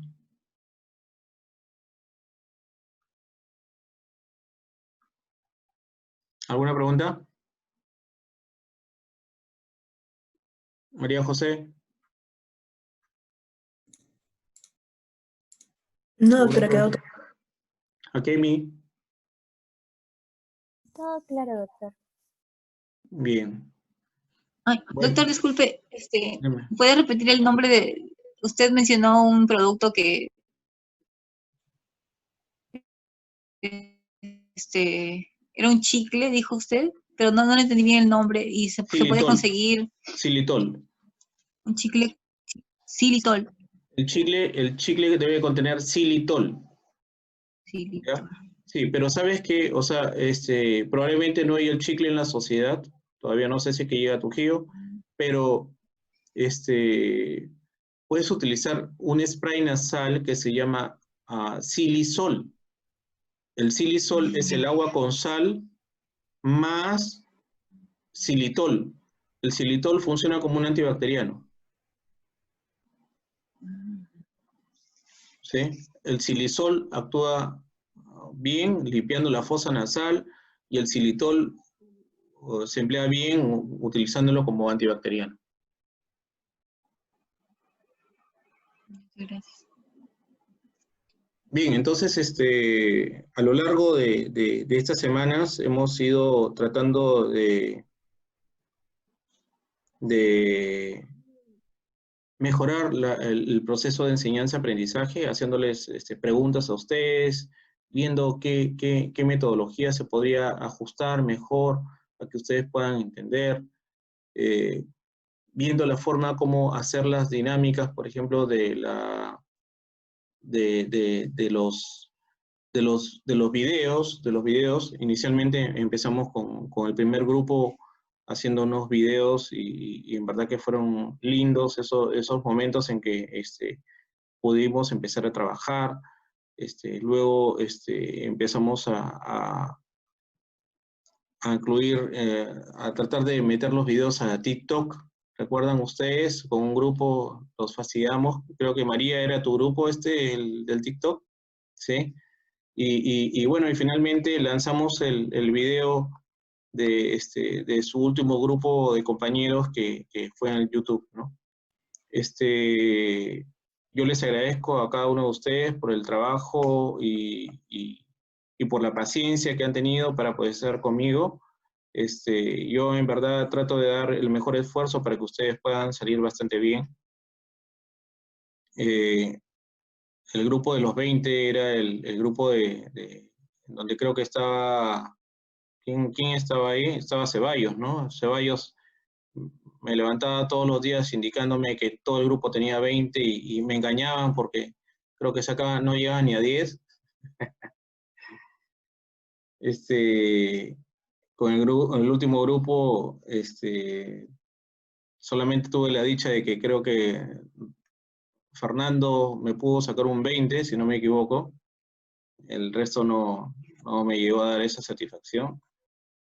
Pero bueno, o sea, yo creo que al final son pequeñas batallas y la guerra está para el día del parcial. Entonces yo creo que ese día va a ser el día que ustedes van a demostrar todo lo que han podido aprender en la especialidad. Yo en verdad que les deseo muchos éxitos para que puedan dar un excelente examen. Y bueno, no quisiera despedirme sin antes pedirles que me esperen, que me escuchen unos 15 minutos, porque el último grupo ha tenido a bien a hacerles un tema para ustedes. Entonces, con toda la dedicación se han esforzado para hablarles sobre vértigo, que es algo completamente incapacitante. Entonces, ellos a través de estos 15 minutos van a expresarles pues a ustedes qué significa tener vértigo, que es una sensación de incapacidad y de miedo tremendo en la gente. Entonces, no me lo, no me lo quisieron presentar ayer porque querían que sea parte de una sorpresa para ahora. Entonces, lo dejo con el grupo, el último grupo. Juan, ¿estás ahí? ¿Quién va a empezar? Ya, doctor. Yanela. Daniela. Ok, comparte. Buenas noches, perdón, con todos mis compañeros. Bueno, el día de hoy vamos a exponer oído interno. Como ya sabemos, el oído interno se conforma por el laberinto anterior y el laberinto posterior. Bueno, para hablarle de las patologías, primero vamos a definir en sí vértigo y mareo. ¿Sí se escucha, verdad? ¿Me están escuchando? Sí, se escucha. Sí. Ya. Bueno, a vértigo lo vamos a definir como la sensación de que el cuerpo gira. Ese es un vértigo subjetivo. O de lo que los objetos giran a su alrededor, que sería un vértigo objetivo. Esta alucinación, bueno, clínicamente va a ser por una alteración del sistema vestibular, periférico o también puede ser de origen central. En cuanto al mareo, tenemos, bueno, que es una sensación vaga y difícil de definir, que no puede ser incluida dentro de las otras categorías. Por ejemplo, tenemos que es sentir la cabeza vacía, flotar o pisar en algodones. Esta patología puede ser psiquiátrica, metabólica o cardiovascular. Siguiente. Aquí tenemos al vértigo periférico. Bueno, las patologías que vamos a tener dentro de estas es el síndrome de Meniere, el vértigo posicional paroxístico benigno, la laberintitis, la neuronitis vestibular, el traumatismo, pueden ser por traumatismos o también causados por fármacos. En cuanto al vértigo central, tenemos que puede ser causado por un ACV, esclerosis múltiple, otras malformaciones como Arnold-Chiari, migraña basilar, tumores cerebelosos, encefalomielitis y epilepsia. Bueno, en el mareo tenemos que puede ser por trastornos psiquiátricos, como la ansiedad, depresión, alteraciones de la personalidad. En cuanto al vértigo, tenemos características. El vértigo periférico tiene un inicio brusco, su intensidad es marcada, duración corta, de evolución episódica y tiene una latencia. También tiene reclutamiento. Presenta síntomas vegetativos muy marcados, muy pronunciados, a diferencia del central que no. También está asociado a síntomas auditivos como la hipoacusia y la acúfenos. Presenta nistagmos de tipo horizontal rotatorio, pero nunca vertical. La fijación de la mirada está limitada. En cuanto al vértigo central, tenemos que es de inicio insidioso, su intensidad leve, duración variable, tiene una evolución progresiva y, bueno, no tiene latencia. Tampoco tiene reclutamiento. Los síntomas vegetativos son muy poco pronunciados. Está asociado a otros síntomas neurológicos. Y, bueno, no es fatigable y es arrítmico.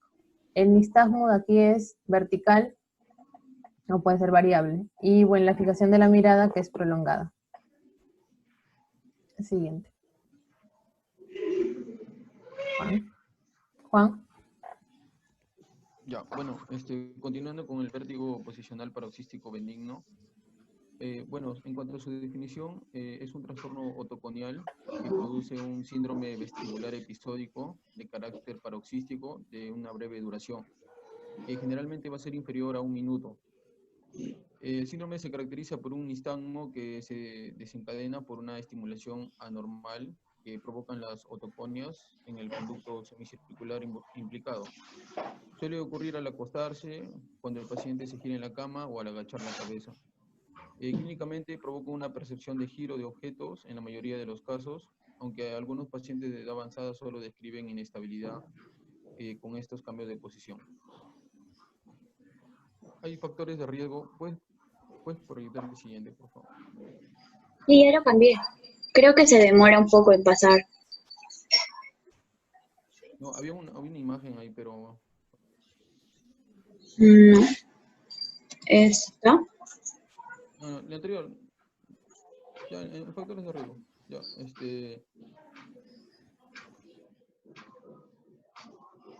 ya, en cuanto a los factores de riesgo, se ha demostrado, según un estudio, de que el mayor factor de riesgo es la hipertensión. Hay un esquema ahí, pero creo que se ha borrado.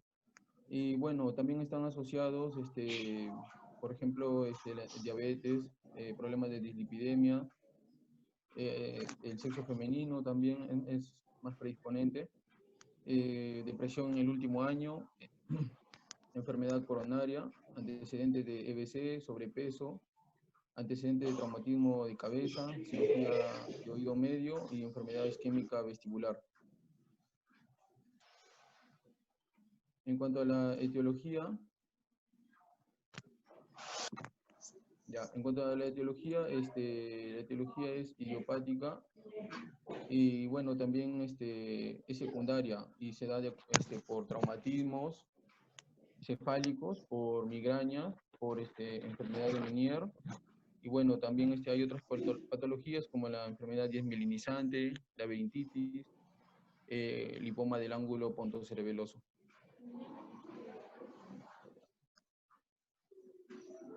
La siguiente.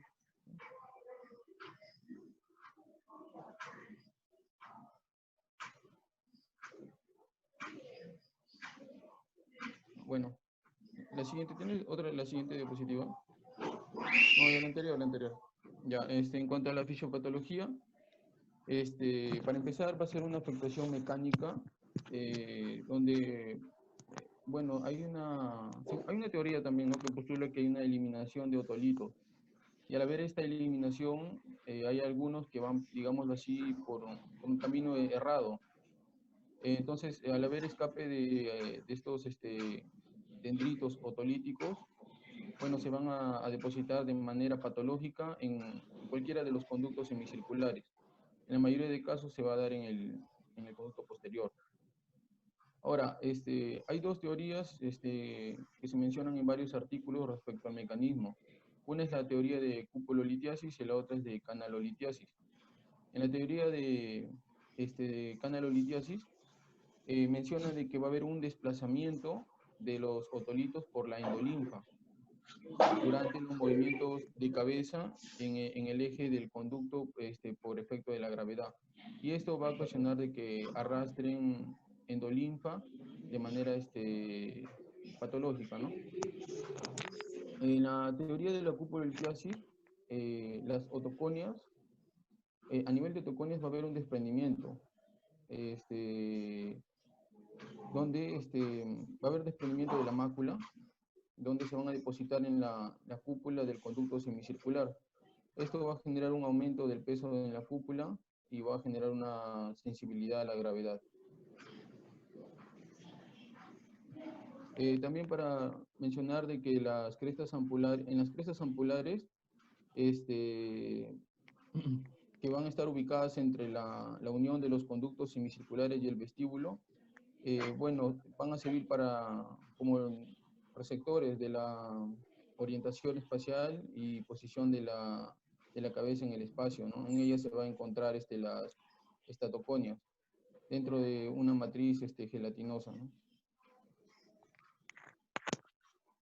Ya en cuanto a la clínica, se presentan episodios bruscos de vértigo de breve duración, es recurrente y posicional al recostarse en la cama, al incorporarse, al levantar la cabeza para mirar hacia arriba o bueno, al agacharse.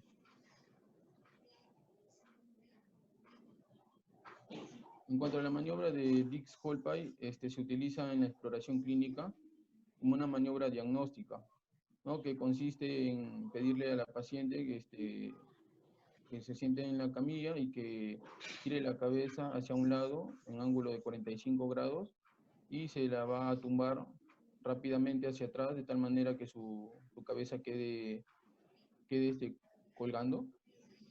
y se le mantiene en esa posición por 40 segundos. Luego se pide a la paciente que se reincorpore, o sea, que quede sentada, y se repite el procedimiento, pero del lado opuesto.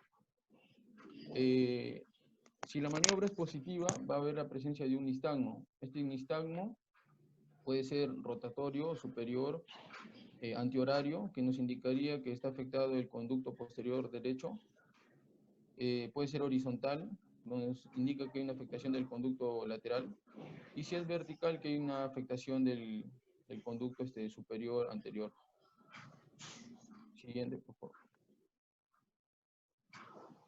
Ya, de acuerdo al conducto involucrado que encontremos, hay maniobras terapéuticas.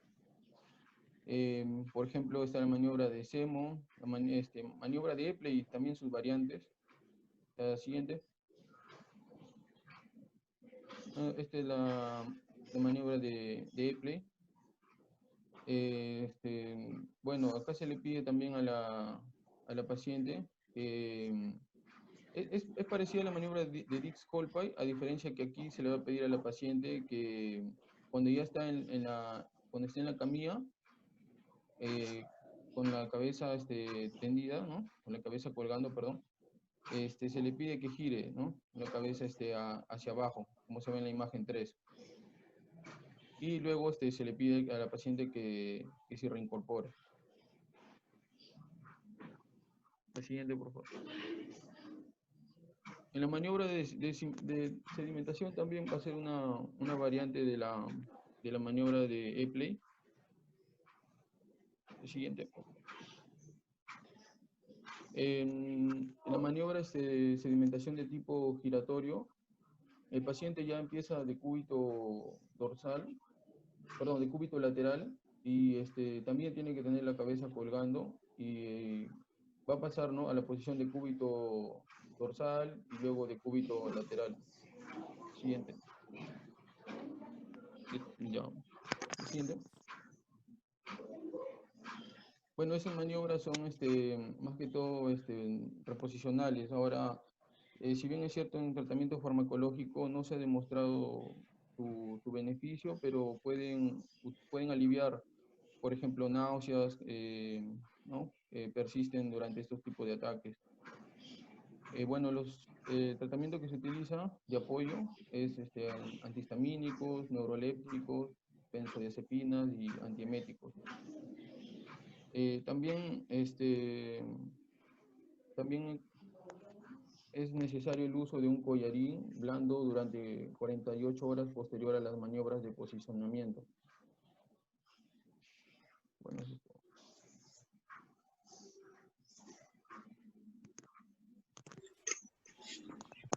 Bueno, para continuar, ahora vamos a hablar de la enfermedad de Meniere, la cual es un trastorno multifactorial crónico del oído interno. Esto está caracterizado por episodios de síntomas vestibulares, los cuales van a estar asociados a lo que es la hipoacusia neurosensorial, también tinnitus y presión auditiva. Epidemiológicamente, esta enfermedad afecta aproximadamente desde 50 a 200 personas por cada 100, de 50 a 200 por cada 100.000 adultos, y es la mayoría común entre las edades de los 40 y 60 años. También se ha demostrado que esta enfermedad tiene una predilección por el sexo femenino en una relación de 3-1 con el sexo masculino. Para hacer también unas definiciones, me he basado en lo que es una guía de la práctica clínica de la Academia Americana, y nos da, esta guía nos incluye 2 categorías para definir lo que es el síndrome de Meniere. Una categoría que es el síndrome de Meniere definitivo y otra el probable. En el definitivo tenemos que la presencia de 2 o más ataques espontáneos de vértigo, con cada uno que dure de 20 a 12 horas, a la audiometría, una hipoacusia neurosensorial de carácter fluctuante, de baja a media frecuencia en el oído afectado, en al menos una ocasión, ya sea antes, durante o después de uno de los episodios de vértigo. También la presencia de síntomas auditivos fluctuantes como la pérdida auditiva, tinnitus o la sensación de plenitud, y todo esto en el oído afectado. Y un diagnóstico probable de lo que es la enfermedad de Meniere nos dice que al menos 2 episodios de vértigo o mareos durante 20 minutos a 24 horas. Y los síntomas auditivos fluctuantes que ya les mencioné en el mismo oído afectado. En cuanto a la etiología y la fisiopatología, la etiología no está establecida, es una enfermedad que todavía se desconoce su causa, pero no tenemos mecanismos fisiopatológicos de los cuales nos van a ayudar a explicar esta enfermedad. Tenemos como principal postulado que existe una acumulación de endolinfa dentro del conducto coclear y el sáculo, en el oído interno. Al haber una mayor acumulación, la reabsorción se va a disminuir. Entonces, aquí se va a formar lo que es el hidrops endolinfático, lo cual va a comenzar con una alteración de la composición iónica del conducto coclear, pero también nos dice que estos dos postulados pueden estar asociados a otros factores, como por ejemplo, los que tenemos acá encuadrados en rojo, la respuesta inmune, una autoinmunidad, también agentes alergenos y también variantes genéticas. Dentro de la clínica tenemos a factores precipitantes, los cuales son el estrés, la falta de sueño, también algunos alimentos. Por eso, más adelante vamos a ver la influencia de la dieta en esta enfermedad. También los alergenos, los cambios de presión barométrica y también cambios hormonales como la menstruación. Este estudio, que ahí la bibliografía está abajo, nos dice que el 96.2% de los pacientes presentan vértigo espontáneo, los cuales duran horas y estos están acompañados de náuseas, vómitos y también sudoración. Y este vértigo al desaparecer va a dejar en el paciente inestabilidad por varios días. Ahora, este vértigo también puede estar precedido de tinnitus, la sensación de plenitud auditiva y también la disminución de la audición en el oído afectado. Este estudio también nos dice que el 77% de los pacientes están asociados a la pérdida de la audición y esto ocurre en los primeros años por cada episodio. También tenemos otro porcentaje de población, la cual está asociada a lo que son las crisis autolíticas de Tumarkin o los drop attacks. Estos pacientes sufren una caída brusca, repentina, pero sin perder la conciencia. Y esta crisis solo dura segundos. Se postula que esto se debe a una alteración en el sáculo, debido a los cambios, que ocurren en la homeostasis en el oído interno. También tenemos lo que es explicar el tinnitus, que este puede ser el síntoma inicial de lo que es la enfermedad de Meniere, y el paciente lo describe comúnmente como un tono bajo, el sonido del cual va a ser parecido al de una concha hueca. También la plenitud auditiva, la cual va a ser variable, y nos dice que más del 20% de los pacientes nunca lo van a experimentar, y la sensación es similar a la presión en el oído al aterrizar de un avión. En cuanto a la cefalea, esta va a ser de tipo migraña, y va a ocurrir en el 8% de los pacientes durante el vértigo. También se ha considerado los síntomas vestibulares como el nistagmo inducidos por la vibración y el head shaking nistagmus. Dentro de las pruebas de función vestibular se realiza la de Romberg con los ojos cerrados, las cuales la desviación se va a dar hacia el lado de la lesión. En cuanto al diagnóstico, bueno, ya les mencioné de lo que se trata una enfermedad de Meniere definitiva y probable, pero a esta escala de diagnóstico vamos a agregar la enfermedad de Meniere certera, la cual cumple con los criterios definitivos, pero también se agrega una prueba histopatológica de confirmación. En cuanto a las evaluaciones, hemos considerado una guía europea, y aquí nos dice, hay dos tipos de evaluaciones, la Vestibular Test Battery y la imagenología. Dentro de la primera tenemos que la videonistagmografía ha reemplazado a lo que es la electronistagmografía, debido a que esta nos muestra el nistagmus en 3D y en tiempo real. También se pueden realizar pruebas calóricas y también los potenciales miogénicos evocados vestibulares, los cuales nos van a mostrar la función del utrículo y el sáculo, y también de los nervios vestibulares superiores e inferiores. En cuanto a la imagenología, tenemos a la resonancia magnética con inyección de gadolinio intratimpánico, lo cual va a perfundir a través de la membrana de la ventana redonda, y esta nos va a mostrar el límite entre el espacio endolinfático y el perilinfático. También tenemos otras pruebas que son las imágenes ponderadas en T2. Estas nos van a mostrar lo que son los fluidos endolinfáticos y perilinfáticos, y nos va a emitir dos señales, una señal brillante y una señal oscura. La brillante nos va a indicar el líquido perilinfático y la oscura el líquido endolinfático. También nos apoyamos para hacer nuestros diagnósticos diferenciales más que todo, los cuales tenemos el hemograma, glucemia, colesterol, también las hormonas tiroideas, las cuales pueden estar asociadas a enfermedades autoinmunes, y también los ANA y los ENA, los anticuerpos antinucleares. Aquí tenemos una tabla de diagnósticos diferenciales, siendo el más significativo de estos el schwannoma vestibular. Y bueno, también podemos ver enfermedades de tipo genético y también cerebrovasculares. En cuanto al manejo preventivo, vamos a tener dos líneas. Una primera línea que se basa en la dieta, baja en sodio y también baja en cafeína. También el uso de la beta-histidina y lo de los diuréticos. En la segunda línea, en caso fracase la primera, se va a utilizar lo que es la dexametasona, la cual ha sido demostrada que hay mayor tolerancia por parte de los pacientes. Y bueno, la dosis es de 4 miligramos por mililitro. Ahora tenemos también dos tipos de tratamientos, como pueden ver en la presentación, que está en controversia, debido a que no hay muchos estudios acerca de esta enfermedad, pero tenemos a dos tipos, la inyección de gentamicina intratimpánica y también lo que es la cirugía. En cuanto a la inyección de gentamicina intratimpánica, esta va a ejercer un efecto vestíbulo y cocleotóxico. Entonces nos preguntamos por qué lo inyectamos.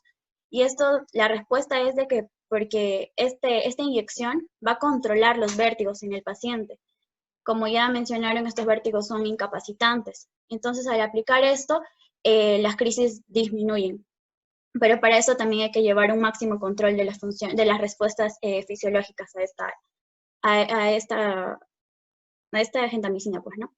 Ahora, en la cirugía avanzada tenemos a la neurectomía vestibular, la cual se ha demostrado que es una técnica muy eficiente, especialmente para lo que son las crisis de Tumarkin y también para los pacientes que han sido diagnosticados con la enfermedad de Meniere.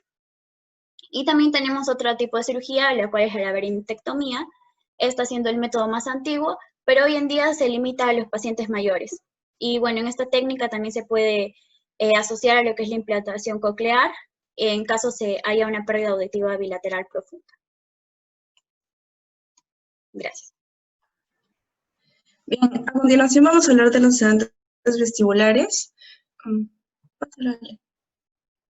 Alicia. Ya.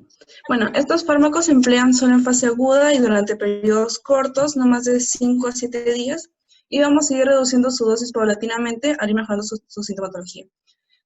Su mecanismo de acción consiste en disminuir los estímulos no solo en los receptores periféricos, sino también en los centros reguladores de la integración vestibular a nivel central, como se va a demostrar en su acción antiemética.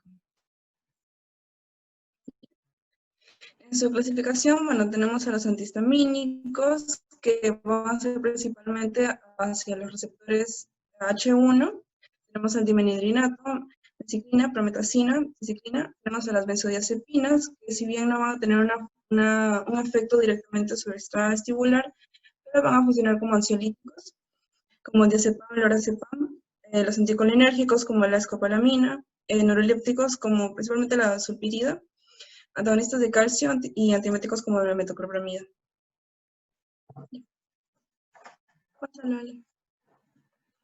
Bueno, vemos que estos fármacos vamos a ver que se pueden dividir entre aquellos que modifican la transmisión nerviosa de la vía vestibular, como los antihistamínicos, antimuscarínicos y antidopaminérgicos, y aquellos que van a tener mecanismos complementarios, o más que todo directamente hacia la etiología, ¿no? Ya que los sedantes vestibulares van a ir más que todo hacia la sintomatología. Pásale. Ya, primero, bueno, tenemos que ver cómo es la vía vestibular. Vemos que una vez que se ha traducido el estímulo desde los canales, desde las máculas, esto va a transmitirse a través del nervio vestibular superior e inferior. Y este va, bueno, junto con el octavo par, va a llegar hacia el ganglio de Scarpa, que se va a encontrar dentro del hueso temporal. Bueno, más que todo va a llegar hacia el tronco cerebral en sus 4 núcleos. Tenemos el núcleo superior, lateral, medial y ascendente. Bueno, vemos que estos núcleos tienen una relación muy íntima con los centros del vómito y también los centros autonómicos. Y bueno, vemos que en estos núcleos hay variantes neuronales. Pásale, por favor. Ya, tenemos a las células activadas tipo 1 y las células inhibitorias tipo 2.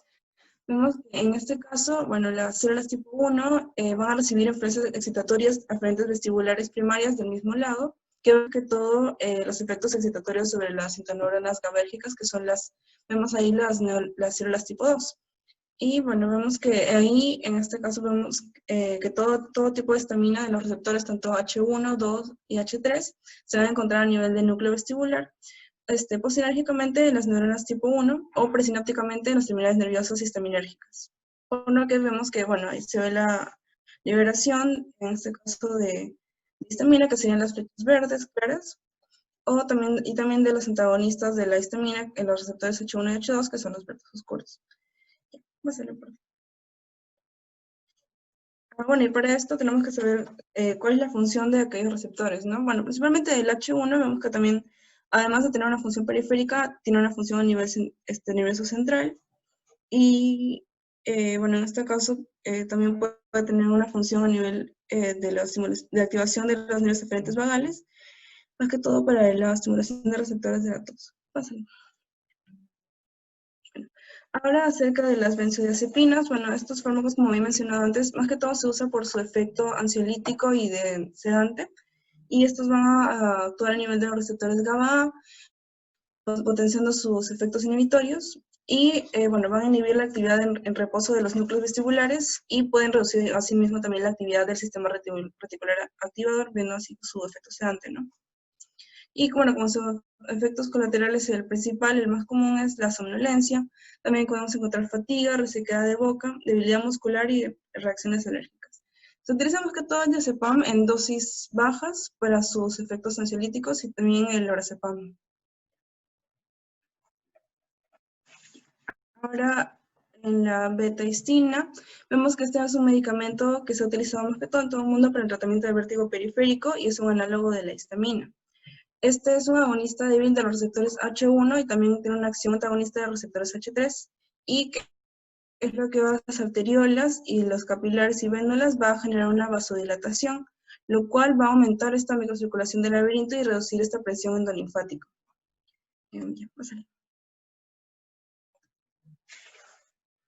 Bueno, acá vemos dos estudios, en el cual el primero, de la Cochrane, vemos que más que todo, bueno, se menciona que de todos estos pacientes, solamente un 30% logró que haya una disminución de estos síntomas vestibulares, ¿no? Por lo que podemos decir que en promedio un médico tendría que tener de 5 pacientes, uno de ellos nada más podremos ver notariamente esta disminución de estos síntomas. Así como también se encuentra en el otro estudio de la BMED, en donde vemos que incluso con dosis altas, que sería 48 miligramos diario, perdón, dosis bajas, que sería 48 miligramos diario o 144 miligramos, no habría un efecto tan notorio acerca de la disminución de estos síntomas, por lo que incluso se menciona que la FDA ya no lo considera como que es muy eficaz para la disminución de los síntomas vestibulares.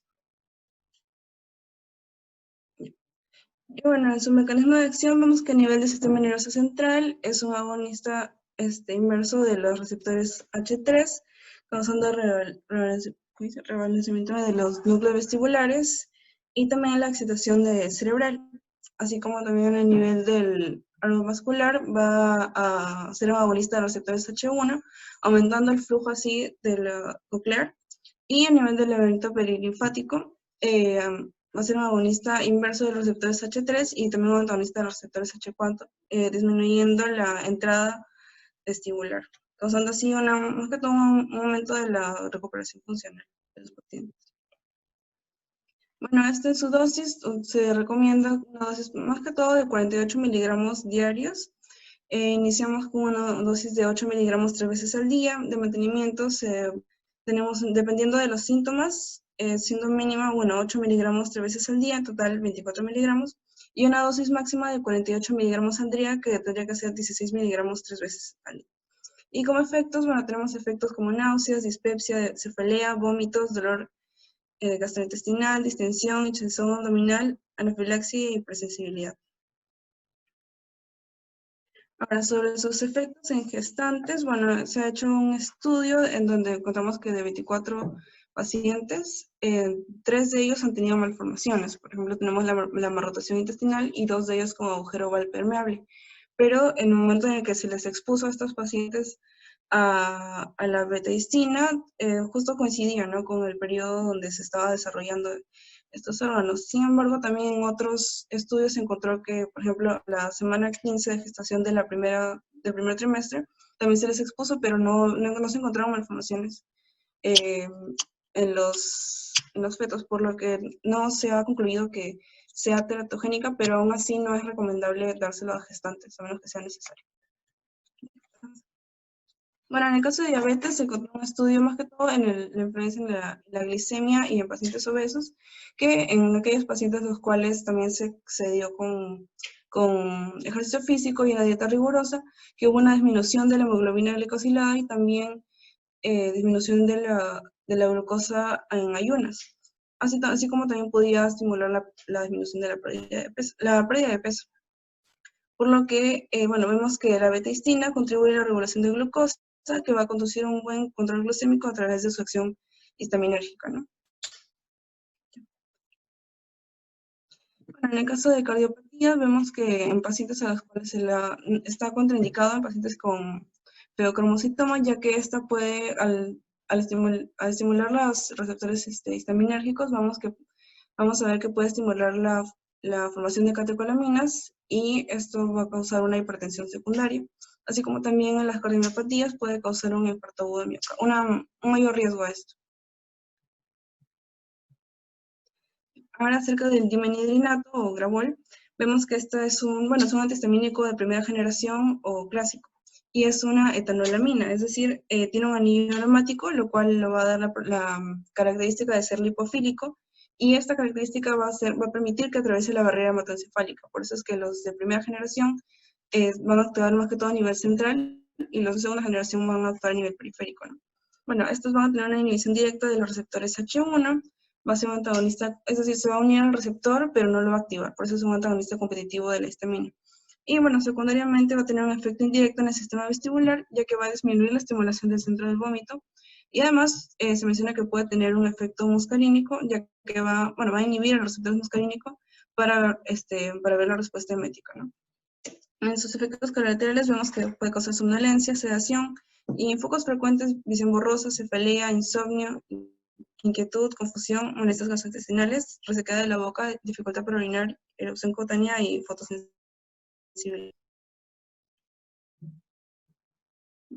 Ya, bueno, y en el caso de gestantes, sí está indicado este fármaco, pero tendríamos que ver, bueno, la dosis sería no mayor a 400 miligramos al día, pero en caso de que la paciente haya consumido doxilamina, el dimenhidrinato tendría que ser no mayor a 200 miligramos al día, y no es un fármaco teratogénico.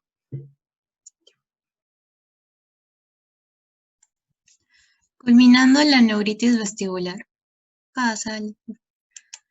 En la neuritis vestibular vamos a ver como en este esquema en la cual comienza con un vértigo agudo y nos va a separar en lo que viene a ser periférico central, y no está posicional o maniobra de impulso cefálico positivo, y una hipofunción vestibular nos daría un indicio. Pasa por la definición. Según la bibliografía, se habla de que caracteriza por un vértigo agudo sin clínica coclear asociada. La neuritis vestibular generalmente se presenta por la aparición repentina de vértigo severo y síntomas vegetativos, o un síndrome de disfunción repentina del sistema vestibular periférico, a menudo grave, con vértigo prolongado, náuseas y vómitos. Pasa, por favor. Acá lo más resaltante es que las personas van a tener unos cuadros depresivos graves con amenazas de suicidio. Pasa, por favor. En la parte de epidemiología viene a ser la tercera causa de vértigo periférico, y es importante lo que viene a ser la parte epidemiológica. Pase, por favor. En la fisiopatología vamos a ver que generalmente, bueno, existían algunas teorías que actualmente están descartadas, y la actual es donde está la recidiva de lo que es el virus herpes, en lo que es el ganglio de Scarpa.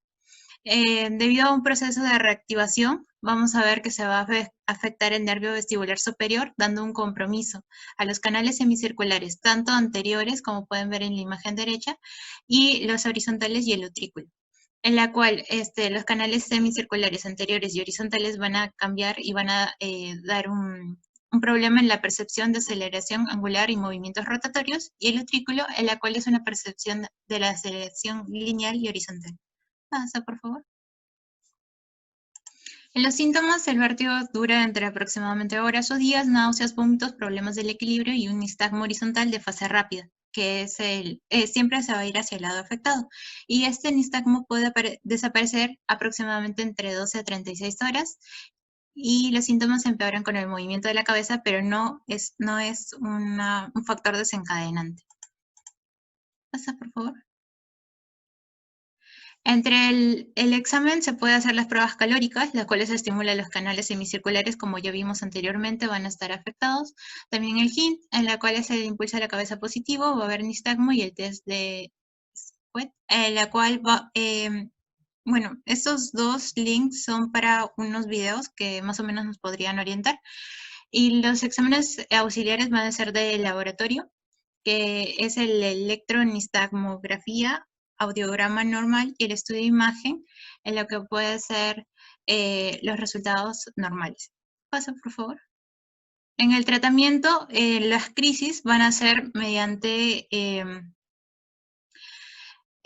antieméticos. También vamos a usar antihistamínicos y las benzodiazepinas. Pero no debe usarse durante más de 3 días, ya que estos pueden provocar o retrasar la compensación central y provocar problemas crónicos y vértigo. Pasa, por favor. Y al final está un estudio en el cual se tiene que ver el uso de corticoides. Sí, algunos están a favor, algunos en contra, dependiendo de los estudios.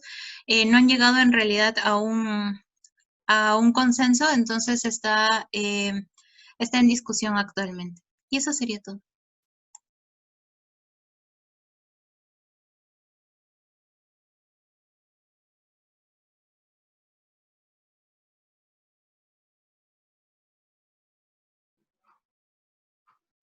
Bueno, cumplieron, ¿verdad? Me gustó, en verdad que hayan cumplido.